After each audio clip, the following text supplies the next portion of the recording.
wabarakatuh. Ketemu lagi sama Ibu di sini. Perkenalkan, nama Ibu Silvi. Semoga kalian dalam keadaan sehat walafiat semua. Jangan lupa tetap menerapkan protokol kesehatan. Jangan lupa menggunakan masker kemanapun kalian pergi dan selalu mencuci tangan sesempat kalian bisa. Oke, pada pertemuan kali ini Ibu akan mereview bab 1, yaitu tentang teks berita. Nah, untuk teks berita kita sepakati bersama-sama ya. Akan Ibu bagi menjadi 4 poin.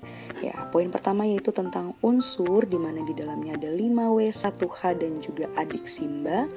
Dan yang kedua ada menentukan isi berita melalui topik berita. Selanjutnya ada struktur teks berita, di mana di dalamnya ada kepala, tubuh, dan juga ekor. Dan terakhir tentang kaidah kebahasaan. Kurang lebih seperti itu. Kita mulai di poin yang pertama, yaitu tentang unsur teks berita. Oke, untuk unsur teks berita ada 5W, 1H dan juga adik Simba. 5W, 1H itu singkatan dari what, why, when, where, why, dan how. Sedangkan kalau untuk adik Simba, singkatan dari apa, di mana, kapan, siapa, mengapa, bagaimana. Oke, kita sepakati bersama-sama. Mari kita pakai adik Simba saja. Jangan pakai 5W, 1H ya. Jadi kalau misalnya Ibu tanya apa unsur teks berita, kalau kamu mau jawab 5W, 1H boleh. Mau jawab adik Simba boleh, sama saja. Tapi Ibu akan menjelaskan yang adik Simba ya di sini ya. Adik Simba. Oke. Adik Simba yang pertama ada apa? Apa itu sama dengan peristiwa, biasanya ada di bagian judul berita. Jadi kalau misalnya Ibu ngasih tugas ke kalian, carilah apa dalam sebuah teks berita. Berarti kalian fokus ke judulnya saja. Tidak perlu baca berita sampai akhir ya. Karena Ibu mintanya apa? Kata Ibu, apa itu ada di bagian judul. Fokus saja ke judulnya ya. Selanjutnya di mana? Kalau di mana itu adalah lokasi terjadinya peristiwa. Letaknya ada di paragraf 1. Kalau misalnya Ibu minta kalian untuk carilah di mana, berarti kalian carinya di paragraf 1 aja. Nggak perlu sampai ke paragraf 2, paragraf 3, paragraf 4. Nggak perlu. Fokus ke paragraf 1 ya. Sekali lagi, di mana adalah lokasi terjadinya peristiwa. Selanjutnya kapan? Kalau kapan itu adalah waktu terjadinya peristiwa.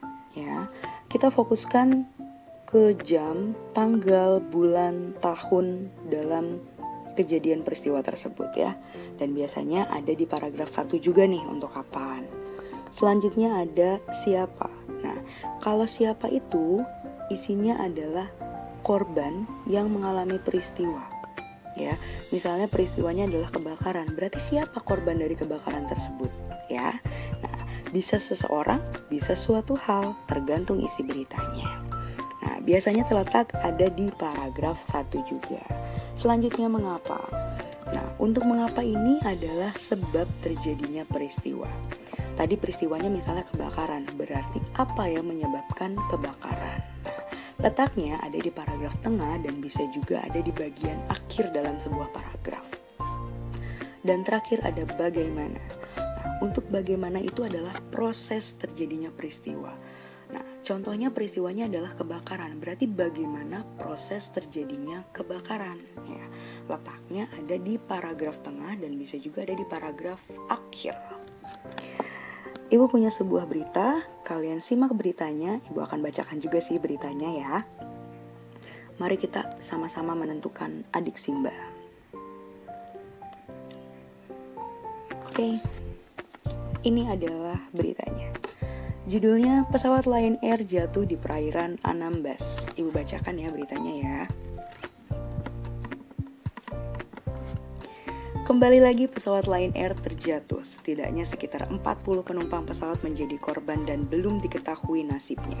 Pesawat tersebut kehilangan kontak dan dikabarkan terlihat mengapung di perairan Anambas Rabu 26 Agustus 2020 pukul 3 waktu Indonesia Tengah. Sampai detik ini masih belum diketahui penyebab jatuhnya pesawat. Kurang lebih seperti itu beritanya. Kalian bisa lihat ke bawah, kita tentukan apa dulu ya. Nah, apa itu sama dengan peristiwa? Pertanyaannya, peristiwa apa yang terjadi? Ingat, untuk apa biasanya ada di bagian judul berita. Kita fokus ke judul beritanya saja. Apa nih peristiwa yang terjadi dalam berita tersebut? Ada di sini. Kira-kira jawabannya apa? Jawabannya adalah pesawat jatuh. Ya, berarti peristiwa yang terjadi dalam berita tersebut atau berita di atas adalah pesawat jatuh. Jadi peristiwanya adalah pesawat jatuh ya. Kita lanjutkan ke di mana. Kalau ngomongin di mana, kita membicarakan tentang lokasi tempat kejadian atau pertanyaannya di mana peristiwa itu terjadi. Di mana pesawat itu jatuh. Ya, tadi kan peristiwanya adalah pesawat jatuh ya, berarti di mana pesawat jatuh itu terjadi. Di mana tuh pesawatnya jatuh berdasarkan berita yang di atas? Ada di perairan Anambas. Tuh, lihat ya. Selanjutnya kita akan mencari kapan. Nah, kalau ngomongin kapan itu ngomongin waktu. Berarti fokus ke tanggal, bulan, tahun, jam. Nah, cari keterangan itu di sini. Yang mana kira-kira? Yap, ini dia. Rabu 26 Agustus 2020 pukul 3 waktu Indonesia Timur. Ya, kurang lebih seperti ini. Nah, selanjutnya siapa? Kalau ngomongin siapa, itu membicarakan tentang korban. Siapa yang mengalami peristiwa itu? Peristiwanya adalah pesawat jatuh.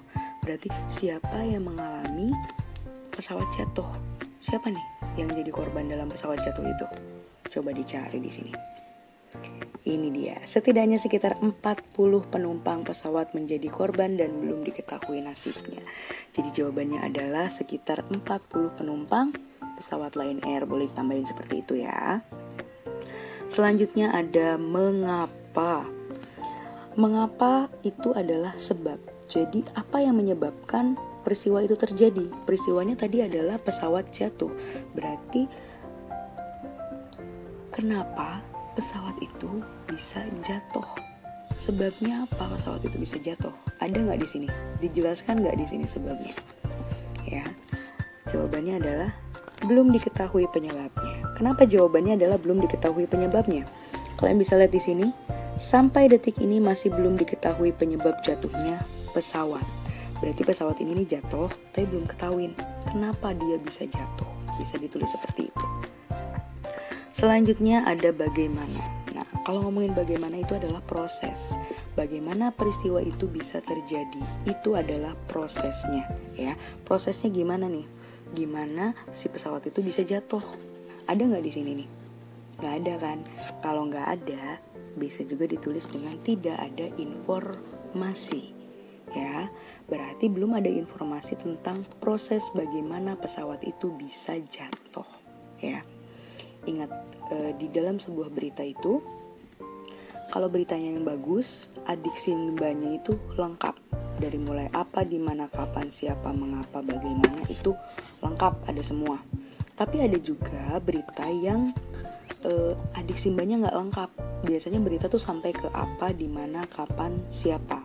Untuk mengapa dan bagaimananya itu biasanya belum ada informasi ya. Contohnya dalam berita ini. Di dalam berita ini kan nggak ada nih mengapa dan bagaimananya. Cuma sampai ke adiksi aja gitu ya. Nah, untuk selanjutnya Ibu akan menjelaskan di poin yang kedua, yaitu menentukan isi berita melalui topik berita. Tunggu di video selanjutnya. Terima kasih. Wassalamualaikum warahmatullahi wabarakatuh.